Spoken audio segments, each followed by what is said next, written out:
अवस्था आती ही नहीं है, 5 वर्ष के ही लगते हैं, बढ़े ही नहीं। तो उनको बड़ा रोना आया। जब बच्चे अपने मन का करने लगते हैं तो माता पिता उनसे लड़ तो सकते नहीं, उनको रोना आता है।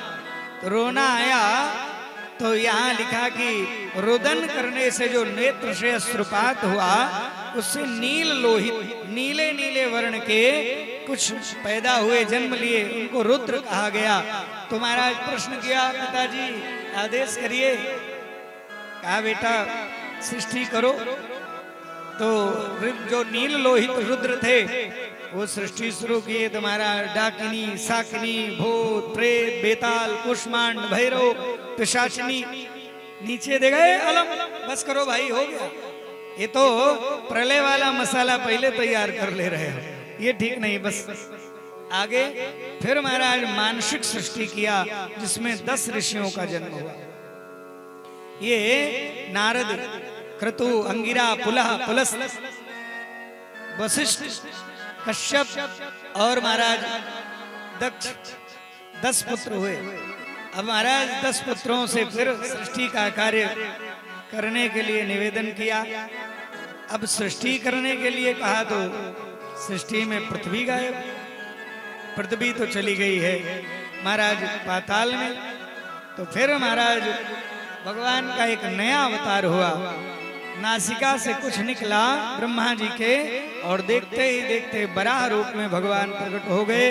बोलिए वराह भगवान की जय हो। भगवान का वराह अवतार हुआ और भगवान ने पृथ्वी को ले आकर के स्थापित किया।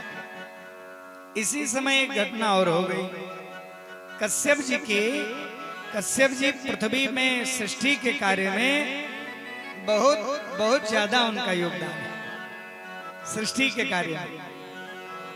महाराज ब्रह्मा जी कश्यप जी कार्य शुरू किए तो कश्यप जी के यहाँ हिरण्याक्ष हिरण्याकश्यपु का जन्म हो गया। ये कैसे महाराज? ये तो ऋषि हैं, निवेदन करो ध्यान से समझना इस विषय को। एक दिन कश्यप जी महाराज विराजित हैं, शाम का समय है, उनकी कई पत्नियां हैं, अदिति हैं, कद्रु हैं, बिंता हैं। और एक निवेदन करूं, इन ऋषियों के, देवियों के गर्भ से पशु पक्षी ही नहीं, वन औषधियां भी जन्म ली हैं। ये दिव्य थी, कोई साधारण नहीं है। तो महाराज ये इन्हीं के यहां से निवेदन किया। अदिति महारानी विराजित हैं। अदिति ने कहा हमें पुत्र दे दीजिए। संध्या करने जा रहे थे। संध्या के समय संधि वेला होती है, जिस समय सूर्य उदय हो और सूर्य अस्त हो, उसको सांध्य वेला कहते हैं। उसी समय संध्या करने जा रहे थे हम लेने। देवी अदिति महारानी ने कहा महाराज पुत्र दे दीजिए।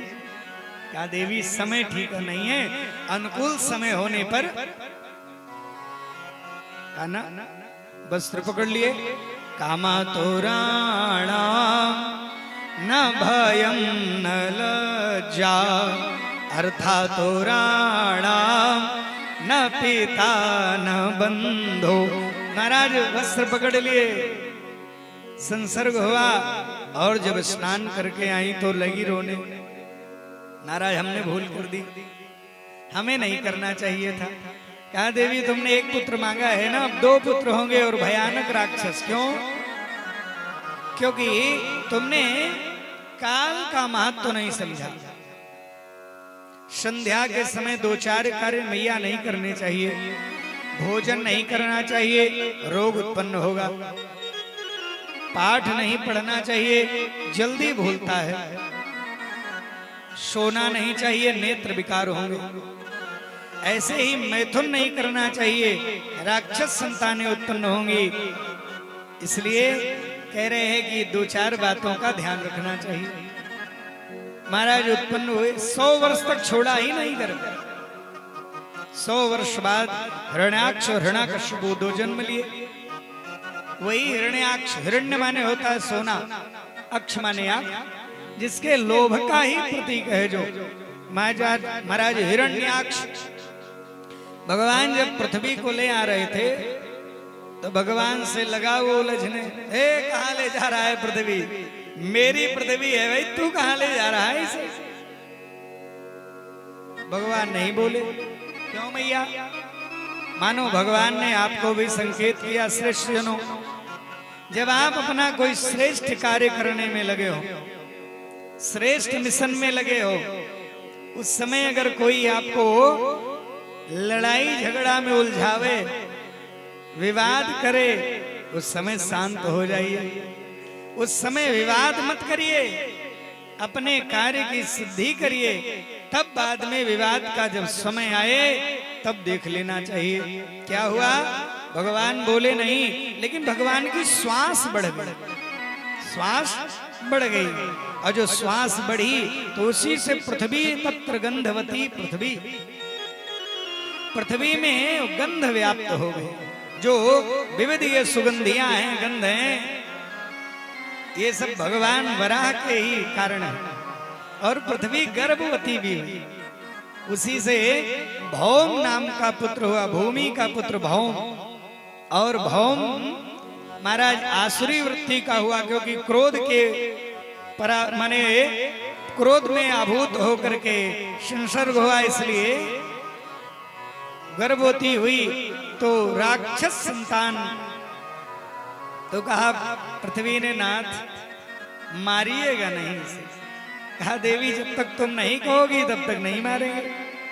देवी ने कहा हमारा बेटा है, हम क्यों कहेंगे? तो बात भगवान ने टाल दिया।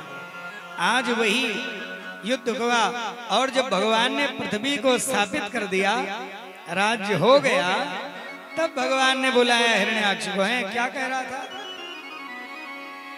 भगवान को हिरण्याक्ष कह रहा था, तू तो जंगली जानवर है, तू कहाँ हमारे सामने आ सकता है, तू तो सामान्य सा प्राणी है। तो भगवान ने स्थापित कर दिया, तो बुलाया, सुनो, सत्यम वयं भो वन गोचरो मृगान, लेकिन युष्मद् विधान भ्रमये ग्राम सिंहान। कहा यद्यपि मैं तो जंगली जानवर हूं, लेकिन तू तो गांव का शेर है। क्या कहा? गांव का शेर समझते हैं नहीं? गांव का शेर कुत्ता बोलता है। भगवान लड़ पड़े, और भगवान से जब लड़ा तो 17 दिनों तक बड़ा भयानक युद्ध हुआ। सब देवता भी सोचने लगे, पता नहीं यही तो नहीं गड़बड़ कर जाएगा। विश्वास नहीं हो रहा था कि ये, तब भगवान 18वें दिन एक चांटा मारे हैं और धड़ अलग हुआ और सिर अलग हो गया। बोलिए भक्त वत्सल भगवान की। भगवान ने पृथ्वी को स्थापित किया। अब आगे सृष्टि बढ़ी। भगवान के ब्रह्मा जी की छाया से कर्दम ऋषि का प्राकट्य हुआ, और इससे भी जब सृष्टि नहीं बढ़ी तो यहाँ तो नहीं लिखा है, लेकिन विष्णु पुराण में लिखा है कि शरीर के 2 भाग हो गए। और यहाँ लिखा है भागवत जी में कि दाहिने भाग से मनु महाराज का प्राकट्य हुआ और बाएं भाग से शत्रुपा का प्राकट्य हुआ। दोनों से सृष्टि का उपक्रम हुआ, और सबसे पहले जो सृष्टि हुई वहां 3 कन्याएं हुई। मनोस्तु शत्रुपायाम त्रिशः कन्याश्च जग्निरे आकुति देवहूति च प्रसूति ऋतवे श्रुतः। ये 3 कन्याएं हुई। आकुति ये बड़ी कन्या है, इनका विवाह रुचि नाम के प्रजापति से हुआ। आकुतिम सुरुचे दद्यात्, और इनका जब विवाह हुआ तो इनका विवाह पुत्रिका धर्म से हुआ। समझते हैं पुत्रिका धर्म? नहीं, पुत्रिका धर्म है कि यदि हमारे पास केवल बेटी हो और हमें अपने अन्य कर्मों के लिए पुत्र की आवश्यकता है, तो जब हम विवाह करें बेटी का तो अपने दामाद से अनुबंध कर लें। इसके द्वारा जो उत्पन्न बेटा होगा वो मेरा होगा। उस पर मेरा अधिकार होगा, वो मेरे गोत्र का संचालन करेगा। इस धर्म से जो विवाह किया जाएगा उसका नाम है पुत्रिका धर्म। तो महाराज वो यज्ञ नारायण उन्हीं से जन्म लिए और उन्हीं से दक्षिणा भी जन्म ली। तो दोनों का विवाह भी बाद में हुआ, क्योंकि पुत्रिका धर्म में वो अलग थे, अलग गोत्र हो गया था। तो महाराज इन्हीं का जन्म हुआ। तो आगे महाराज कह रहे हैं दूसरी स्थिति बताई। जो दूसरी कन्या है देवहूति, वो इतनी सुंदर है कि ललना ललाम है, बहुत सुंदर है। उनके लिए लिखा है देव आहुतिर्यस्य, जो महाराज देवताओं को भी आकर्षित कर सकती हैं, इतनी सुंदर है।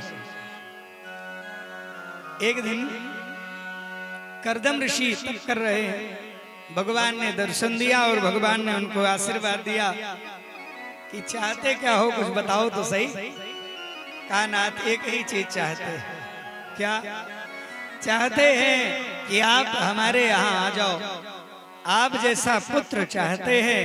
तो भगवान ने कहा चिंता मत करो, मैं ही तुम्हारे यहाँ पुत्र बन करके आ जाऊंगा। और पुत्र बन करके भगवान ने कहा मैं आऊंगा और चिंता मत करो। भगवान कैसे आएंगे? मनु महाराज की कन्या से विवाह होगा आपका। ठीक है, विवाह की स्थिति बनाई महाराज। मनु महाराज गए अपनी कन्या को लेकर के और कर्दम ऋषि से विवाह कर दिया। कर्दम ऋषि से विवाह किया और कर्दम ऋषि भगवान को धन्यवाद देने के लिए थोड़ी देर आंख बंद किए और आंख बंद करते ही महाराज समाधि में चले गए। समाधि में गए तो 500 वर्षों की लग गई। जो आंख खुली तो पता चला कि बहुत काल बीत गया है। धीरे धीरे महाराज स्थितियां सामान्य हुई। आंख खुली तो देखा सामने देवी जी। कौन हो? बताया। आप कैसे? कहा याद है कुछ विवाह किए थे। कहा हरे देवी बिल्कुल। और सुनो देवी, तुम्हारे कारण ही मेरी तपस्या पूरी हुई है। और पति के तप में 50% बिना किसी नियम के, बिना किसी संकल्प के, बिना किसी भावना के पत्नी को स्वतः 50% मिल ही जाना है। तो तुम्हें 50% तो मिल गया है और मैं संपूर्ण तप का पुण्य आपको दे रहा हूं इस 500 वर्षों का। कहा नाथ क्या करेंगे लेके? कहा जाओ स्नान करो। और स्नान किया तो फिर वही अवस्था हो गई। और जब व्यवस्था ये बनी तो फिर कामग विमान का ध्यान किया। कामग कामनाओं से जो गमन करने वाला है ऐसा विमान बुलाया। और उस विमान में सारी व्यवस्थाएं हैं, कुछ भी बाकी नहीं है जो ऐश्वर्य नहीं हो सकता।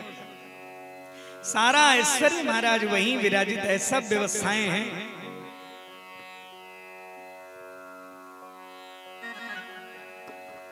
और हमारे बीच में Shri Narendra Kumar Singh ji, department of chemistry, university of Lucknow पधारे हैं। महाराज जी से आशीर्वाद प्राप्त करना चाहते हैं। कृपया मंच पे आए। कृपया श्री नरेंद्र कुमार सिंह जी मंच पे आए।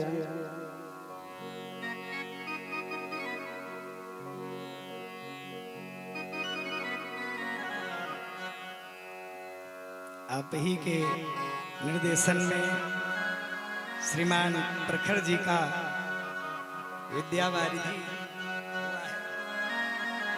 शोध कार्य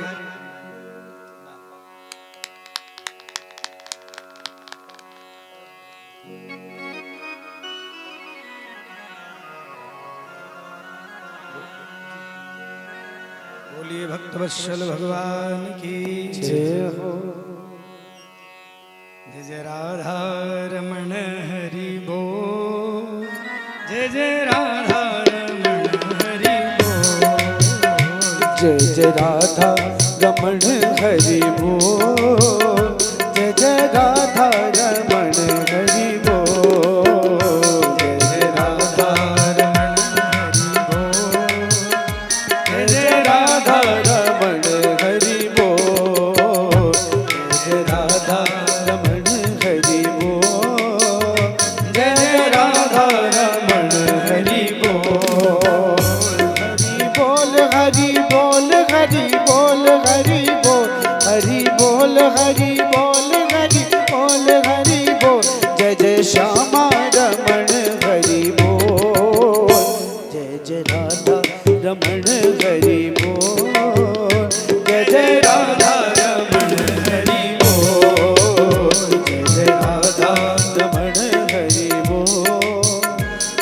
राधा रमण हरि बोलिए राधा रमण लाल की जय हो। तो निवेदन कर रहे थे, कामक विमान में सवार हुए, भाव था एक पुत्र मिलेगा, और कोई व्यसन का भाव नहीं था, केवल कामनाओं की पूर्ति नहीं थी, केवल भगवान हमारे कुल में आएंगे, यही भाव था। शास्त्र में लिखा है कि अपनी भी पत्नी का स्पर्श उन ऋतु काल के समय में केवल प्रजायै गृह में धिनाम, हमारे यहाँ इतनी बड़ी व्यवस्था दी गई है, केवल प्रजा उत्पादनायै, प्रजा वृद्धि हेतु व्यवस्था। निवेदन करो महाराज, 100 वर्ष तक सुमेरु की तलहटी में मैया वो विमान डोला है, 9 कन्याएं उत्पन्न हुई और एक पुत्र हुआ।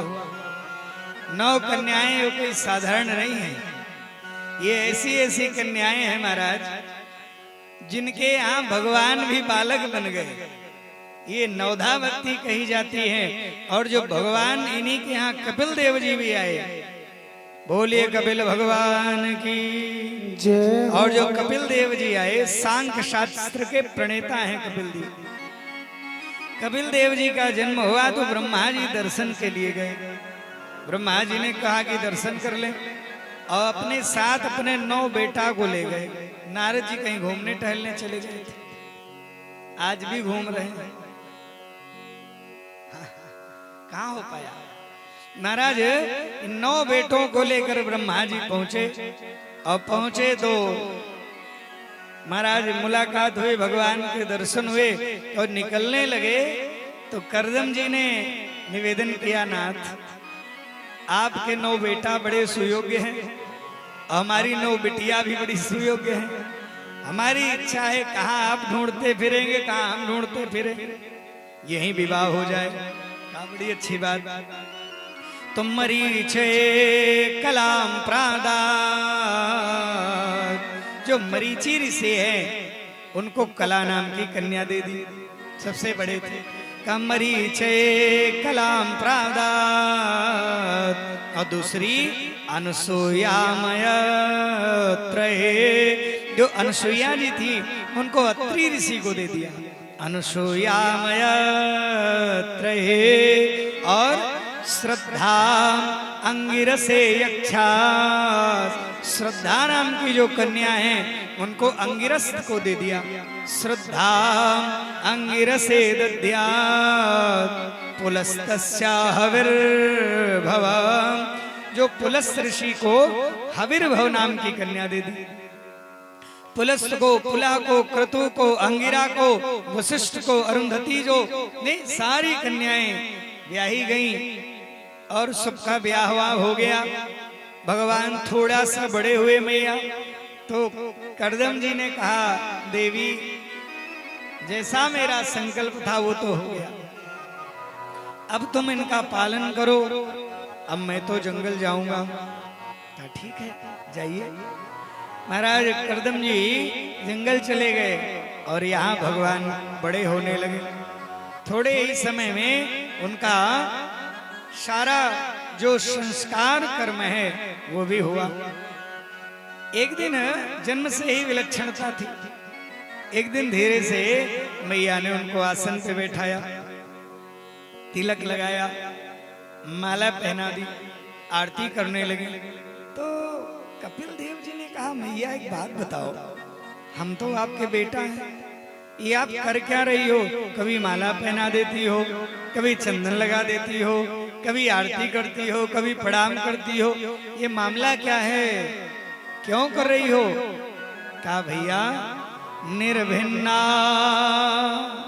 नितराम भूमा असनिंद्रियतर सड़ा तेन संभाव्य मानेन प्रपन्नांधम तम प्रभो। हे प्रभो, हम आपके प्रपन्न हैं। और आप कौन हो? निर्भिन्ना नितराम भूमन आप भूमन हो, आपसे ही ये सारी सृष्टि हुई है। निर्भिन्ना नितराम भूमन, और हम असनिंद्रिय तर्षणा, इन इंद्रियों की तृष्णा में व्याकुल मनुष्य हैं। और प्रभु हम कोई माता पिता नहीं है, कोई किसी का माता पिता होता ही नहीं है, ऐसा वहां कह रहे हैं, वो दूसरा भाव है। और आपका तो पृथ्वी पर नहीं, त्रैलोक्य में कोई माता पिता हो ही नहीं सकता। हमें तो इसी बात का आश्चर्य है कि महाराज पता नहीं कैसे क्या हो गया कि कथम नयस्यो दर एतदासीत, कहा कि महाराज हमें तो